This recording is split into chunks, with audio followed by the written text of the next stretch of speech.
mayor rentabilidad. Quizás algo que todos lleváis y que yo llevo encima, que es un móvil, es también un buen exponente de ello. Como cada poco tiempo van sacando una nueva generación. Esas nuevas generaciones de móviles están ya diseñadas para los próximos 5, 7 o 10 años. Que irán saliendo paulatinamente cuando a las empresas que mueven ese negocio les vaya interesando que convencernos de que tenemos que comprar un móvil nuevo. No pueden sacar de golpe la máxima generación, sino que lo van sacando poco a poco, porque de esa forma ahora compramos un móvil, dentro de un año y medio compramos otro, dentro de 2 años compramos otro, si no, agotarían su mercado y agotarían su margen de beneficio. Y por fin, la sexta y muy última característica del sistema tiene como base, y ahí vuelvo a utilizar el término consciencia, la consciencia que subyace en el sistema. La consciencia definida como la hemos definido y la consciencia entendida también como visión del mundo. La visión de las cosas, la visión de la realidad que nos rodea, la percepción de la vida nuestra, de cada uno, de la vida de los demás, la percepción y la visión que tengamos del mundo, de las cosas, de la vida, de la muerte, de la divinidad. Ese es el estado de conciencia, esa es la visión de conciencia. Y este sistema tiene una visión consciencial, que además no es del sistema, viene de antes del sistema, aunque el sistema ha sabido explayarla como nunca. Me estoy refiriendo a una consciencia, a una visión consciencial que me gusta denominar, porque creo que como mejor se puede entender, una consciencia egocéntrica. Una consciencia egocéntrica. ¿Qué significa una consciencia egocéntrica? Lo vais a entender si nos vamos al ámbito de la ciencia. En el ámbito de la ciencia, hasta no hace mucho, rigió lo que se llama la teoría egocentrista, que se basaba en el hecho de que la Tierra es el centro del universo y de que el Sol gira en torno a la Tierra y de que todo el universo gira en torno a la Tierra. Hoy, cuando digo esto, me estaréis diciendo, pero Emilio, qué disparate, ¿no? Bueno, la humanidad ha pensado que esto era así durante mucho tiempo. Ha pensado que el planeta Tierra era el centro del universo y que era el Sol el que daba vuelta a la Tierra. Pero ojo, esto además no hace tanto tiempo. Hace 380 años, no llega a 380 años, una persona que se atrevió a decir que no era así y que es la Tierra la que se mueve en torno al Sol y es la Tierra la que se mueve por el universo, fue condenada por la Inquisición a muerte y tuvo que retractarse para evitar su ejecución y no pudo evitar ser encarcelado. Me estoy refiriendo a Galileo Galilei. Y esto sucedió hace 376 años. Es más, la Inquisición no levantó la persecución y el anatema contra los defensores de que la teoría egocéntrica no era cierta hasta el año 1812, que en términos históricos es ayer mismo. Pues bien, Galileo Galilei, ¿qué fue lo que dijo? No es la Tierra la que está fija, la Tierra se está moviendo, la Tierra no es el centro del universo. La teoría egocentrista sí mantenía la idea de que la Tierra es el centro del universo. ¿Qué tiene que ver esto con la consciencia del sistema? ¿Qué tiene que ver esto con la consciencia egocéntrica? Pues que en esto consiste la consciencia egocéntrica, en convencer a cada ser humano de que cada ser humano es el centro del universo. Hoy nos reímos de la teoría de que la Tierra sea el centro del universo. Cualquiera, hasta en la guardería los niños saben que no es así. Pero sin embargo, muchos seres humanos en su día a día se consideran ellos mismos el centro del universo, lo cual es profundamente divertido. Y lo pongo sobre la mesa no como juicio, no para desgarrarme la vestidura, sino porque es muy divertido. De que hay mucha gente que creen que todo está a su disposición, que todo está al servicio de su felicidad, pero todo es todo, incluso el entorno familiar más inmediato, ya por no hablar ya de los compañeros de trabajo y de todo lo que lo rodea. La consciencia egocéntrica lleva a pensar que todo está a mi disposición y que si yo, para ser feliz, para alcanzar mi bienestar, para llegar a algún sitio, tengo que pisotear a otro, tengo que pasar encima de otro, tengo que dominar, tengo que controlar, tengo que competir, pues lo hago, porque en mi consciencia yo creo que estoy legitimado para eso. Esta es la consciencia que subyace en el sistema.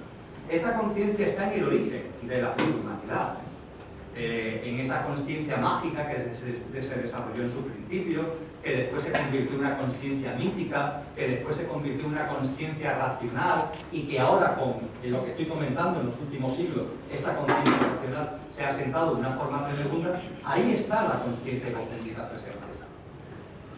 Bien, en esta primera intervención, o bien en el coloquio, haré referencia a una consciencia distinta, haré referencia a una consciencia que mucha gente denomina transpersonal.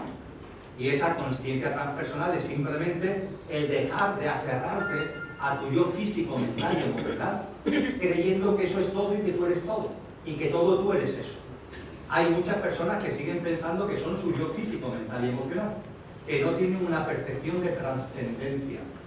Y si la tienen tan olvidada que como si no la tuvieran en su vida cotidiana. No tienen una aplicación en la vida cotidiana de esa visión trascendente. La consciencia transpersonal que se está impulsando, se está intentando impulsar en muchos ámbitos como la educación, lo que intenta es que miren más allá de ti mismo, lo cual no significa que no te mires a ti mismo, pero que mires un poco más allá de ti mismo. Por ejemplo, para percibir lo que el medio ambiente necesita, es fundamental esta conciencia transpersonal. Tiene que saltar de tu barrera de tu yo y darte cuenta de que por ti estás afectando y estás degradando un medio ambiente que por otra parte es tu hábitat de supervivencia. Con lo cual estás siendo tan tonto y tan estúpido que todo para mí, estás finalmente machacando el hábito de supervivencia en el que puedes sobrevivir tanto tú como tu familia como la propia humanidad. Eso es la consciencia egocéntrica y ahí está subyacente en el sistema. Estas 7 características, paso a la segunda parte de lo que quería compartir, estas 7 características se han ido desenvolviendo desde el siglo XVI al momento presente. Han estado siempre presentes, pero no siempre del mismo modo. El sistema socioeconómico en su evolución desde el siglo XVI ha pasado por 3 grandes fases. Tampoco son tantas, son 3. La primera va desde su origen hasta la revolución industrial del siglo XIX. Por tanto, desde el siglo XVI, siglo XVII, hasta el siglo XIX. Primera fase de la evolución del sistema. En esta primera fase, la característica del sistema era el mercantilismo, entendiendo como mercantilismo precisamente la compraventa de las cosas. De hecho, el sector económico preponderante durante esa época del siglo XVI al siglo XIX fue el comercio. Es donde se ganaba dinero con el comercio. Y el agente económico era el comerciante, el mercado. El sistema en esa primera fase se encontró con que los mercados donde podía hacer compraventa eran mercados locales, eran mercados de villas, eran mercados de ciudades. Y lo que intentó fue, en su estrategia expansiva, crear mercados regionales y, a ser posible, mercados nacionales. Y es lo que se vive durante esos siglos, una expansión de los mercados, porque cuanto mayor sea el mercado, el margen de beneficio que proporciona el comercio es mayor. Desde el punto de vista de lo que era la característica geográfica del sistema, este sistema, siglo XVI al XIX, impera en Europa. Nace y se desarrolla en el continente europeo. En el resto del mundo todavía no llega a cuajar. Ha ido cuajando poco a poco, lo veremos ahora, pero tiene su surgimiento y durante esa primera fase lo que realmente es su parámetro y su referente territorial es el continente europeo. Y desde el punto de vista institucional y político, las instituciones que rigen en esta primera fase son lo que denominamos instituciones predemocráticas. En los libros de historia se conoce como el antiguo régimen. Las monarquías absolutas, fundamentalmente, con todo lo que ello contiene. Puesto a buscar un arquetipo de lo que el sistema en esta primera fase representaba, de su funcionamiento, yo diría que era como un reloj. Perdonadme aquellas que le tengáis más miedo, como una rata, como un ratón. Un reloj. Era su comportamiento. Almacenaba, quería acumular, quería atesorar.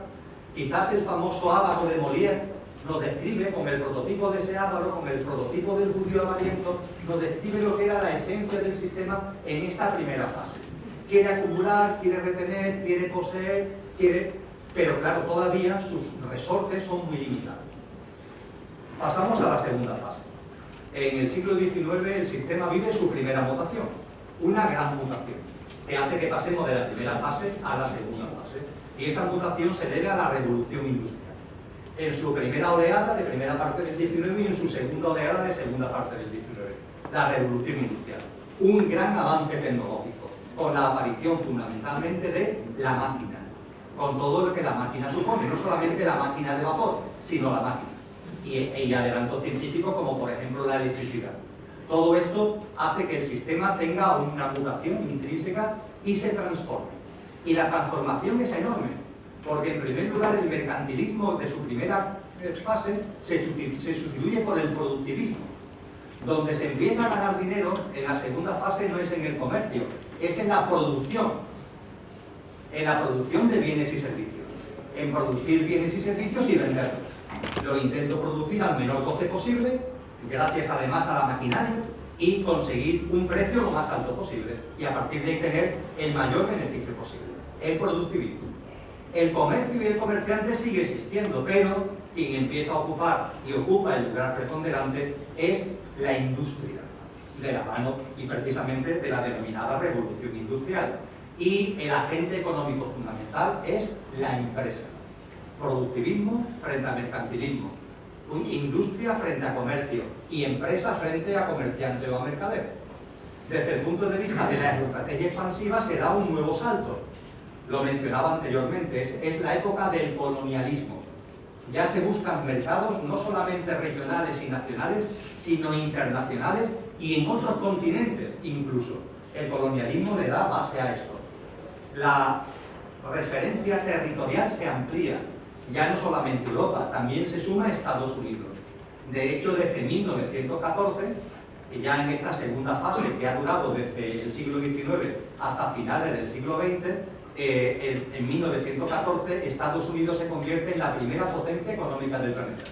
Hasta ese momento le había sido Inglaterra, pero a partir del 1914, y lo sigue siendo actualmente, tiene los días contados por la creciente hegemonía china, pero todavía lo sigue siendo Estados Unidos. Junto a Europa, Estados Unidos aparece en escena en esta segunda fase a la que estoy haciendo referencia.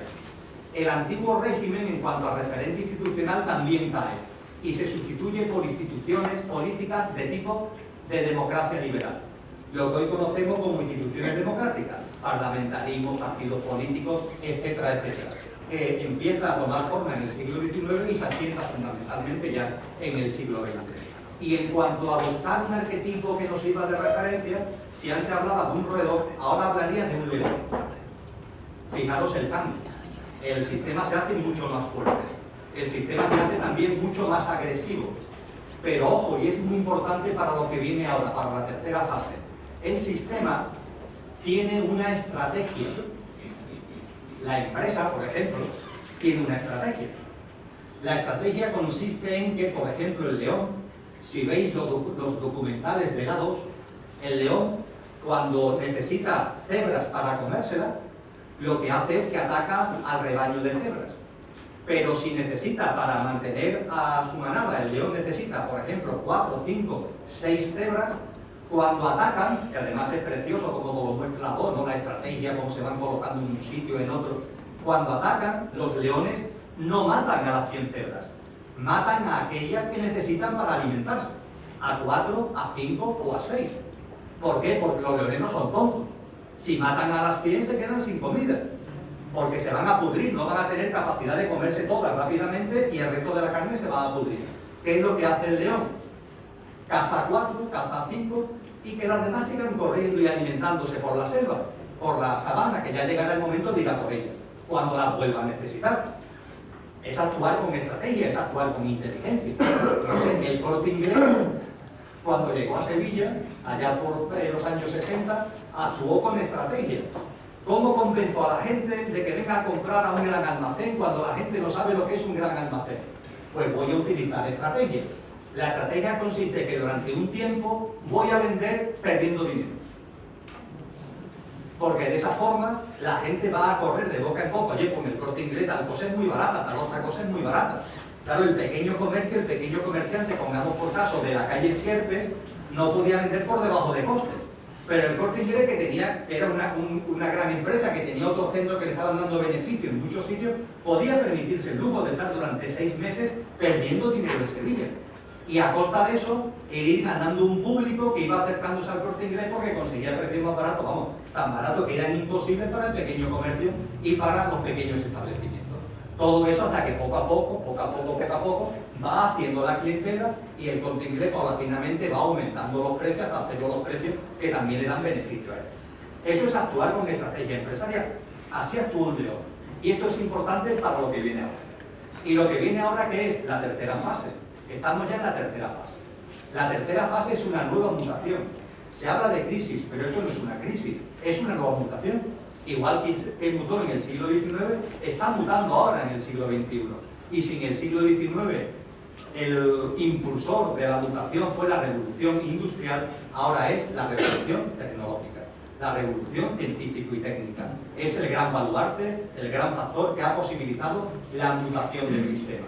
La posibilidad, sobre todo, que ha dado la informática y que ha dado Internet, de estar operando continuamente a tiempo real por todo el planeta las 24 horas al día, sin que nunca pare, sin que nunca cese, invirtiendo y desinvirtiendo cantidades astronómicas, mirámosla como la miramos, en euros, en pesetas, en dólares, cantidades absolutamente astronómicas que se están moviendo continuamente.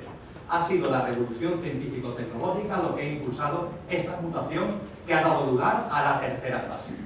En esta tercera fase ya el productivismo, que había sustituido al mercantilismo, el productivismo ya ha pasado a un segundo plano. No, por supuesto, esto no significa que no haya empresas que producen y venden, que las sigue habiendo, y que intentan conseguir su beneficio produciendo unos bienes a un coste inferior a lo que después los vendan. Eso sigue existiendo. Pero ahí ya no está la fuente de la ganancia. Ahí ya no está la fuente del beneficio. Hoy lo que da beneficio es la especulación. Cualquier persona que tenga un poquito de conocimiento de causa, que tenga un patrimonio, que con su patrimonio haya querido hacer algo, sabe que donde ha estado la base de ese beneficio ha sido precisamente, y lo sigue estando, por más que ahora los fondos de inversión y a la hora de localizar las inversiones haya que pensárselo muy bien, es en la especulación. Las grandes corporaciones invierten y desinvierten continuamente. Y os pongo un ejemplo. Los grandes almacenes